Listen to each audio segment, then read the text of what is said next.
Once you enter the Pack-a-Punch area, what you're going to want to do is you're going to want to interact with this machine that is on the right of the church. And next thing you know, that is going to be a Dark Ether ghost named Panos. He is going to be talking.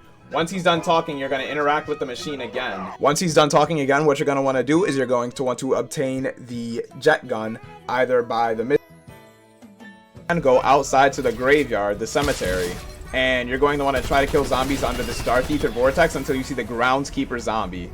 Now, once you kill that Groundskeeper zombie, what you're going to want to do is take the key that he drops, and that is going to allow you to open up the shed. And that is going to be very close to the church. You see this white house over here? It is going to be to the left of it and behind the White House. Use the key on the shed to open it, and on the right, you will see the handbrake, which is the first part of the jet gun.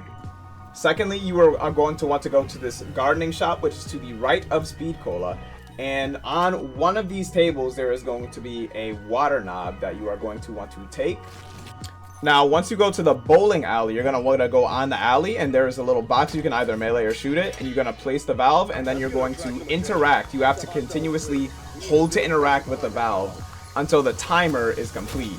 Now, do note that zombies will spawn and you are stuck in this position while you are turning the valve. And if you do not continue to spin the valve enough, it will start to decrease in progress.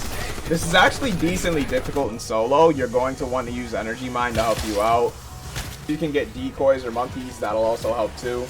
Once you finally turn it all the way, the valve will drop and you will have the second part of the jet gun. One more item crossed off. The final part requires you to use a Mangler Cannon to blow down this door to a building at the right of spawn. If you don't know how to get a Mangler Cannon, you can craft it for 1250 salvage. You're going to see these little salvage, dig sites in the store that are made of electronics. You can just dig those up for free, and in one of those you will find the final piece. When all is said and done, you can go inside of this room in the motel building, and you can interact with the crafting table to finally craft yourself the jet gun. Looks like you already found some of the parts. Must have died Model 23, probably not Janice. Now, once you have the jet gun, you're going to want to suck up 3 parts for the LTG. The first one is in the comic book store, right in this broken rooftop. The second one is at the church above the entrance. Now for the third one, you're going to want to come on top of this roof, which is the Speed Cola building, and then you're going to want to jump on top of this truck, and on the right window, there's going to be the third part in there. You're just going to suck that up with the jet gun. Now you're going to go back on top of the same building, except this time you're going to take the zip line, and once you're on there, you go to the left, and on this buildable table, this is where you build the LTG. Now right outside the building where you broke the gate with the Mangler Cannon, you're going to want to place the LTG right under the Dark Ether Storm, and you're going to want to defend the LTG for a minute, to which after it will spawn in HVT. Run back to the church real quick, to which you will find the Dark Ether canister sitting in the device that you very first interacted with. The HVT will either be a Mega Abomination or a Giant Mangler. What you're going to want to do with it is get it low, but do not kill the HVT. If you do kill it, it's okay. You can just skip to the next round and you can try it again. You can try to kill the HVT again. Now what you're going to want to do is, after you get it extremely low, you're going to want to activate the Dark Ether trap, and you're going to want to bring the HVT to the trap to get it killed by the trap, but you're going to want to be close to it as it dies.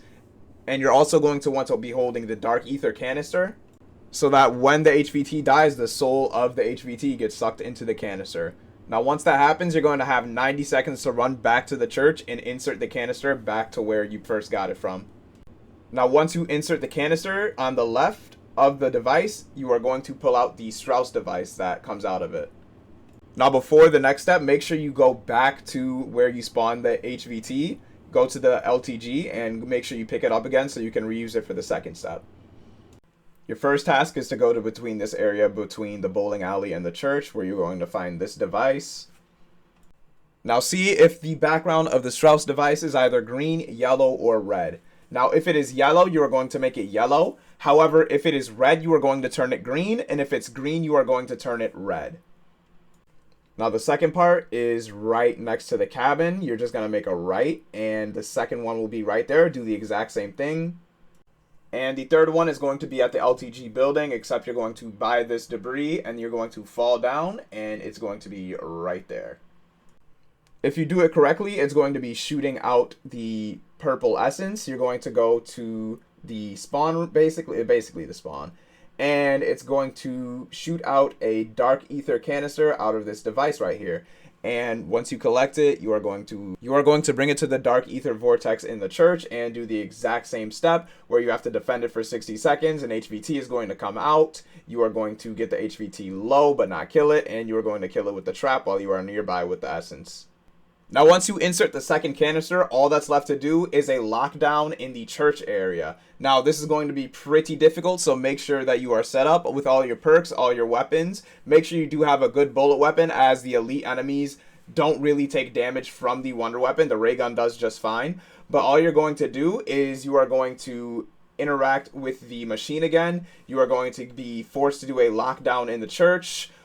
It's going to be about 3 different waves of zombies and elite enemies chasing after you. But once you successfully do all of that, you and your entire team will be knocked, where the cutscene will be played. I will not play the cutscene, but after the cutscene ends, you will either have the option to end the game there or continue going. If you do decide to continue the game, then you will be rewarded with a bunch of stuff such as Perkaholic, a bunch of legendary weapons, legendary wrenches, and a bunch of stuff like that.